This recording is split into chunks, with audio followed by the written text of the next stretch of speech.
নবী করিম সাল্লাল্লাহু আলাইহি ওয়াসাল্লাম বলেছেন, লাইলাতুল কদর আমি পেয়েছি। কপালে কাদামাটি ছিল, বৃষ্টি হচ্ছিল, তার মানে ওই রাতে বৃষ্টি হতে পারে, ওই রাতে বৃষ্টি হতে পারে। লাইলাতুল কদরের আলামত, রাতের বেলা বৃষ্টি হতে পারে। বৃষ্টি হয়েছে, তিনি নামাজ পড়েছেন, কপালের মধ্যে কাদা লেগেছিল, তিনি বের হয়েছেন, সাহাবীদেরকে বলবেন কোন রাতটা লাইলাতুল কদর, আজকে রাতটা লাইলাতুল কদর, এটা বলতে বের হয়েছেন। বের হয়ে দেখছেন দুজন মুসলিম আপোষে ঝগড়া করছে। লিসেন টু মি, দুজন মুসলিম আপোষে ঝগড়া করছে। আমরা বলি না যে মুসলিমদের মাঝে ইখতিলাফ গুলো রহমত, আমরা বলি না? দুজন মুসলিম আপোষে ঝগড়া করছে।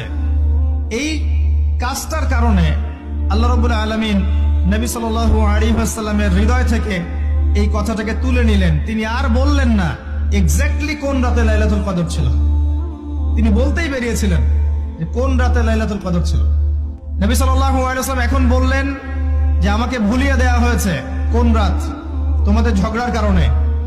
অতএব তোমরা শেষ দশকের বিজোড় রাতগুলোকে তালাশ করো।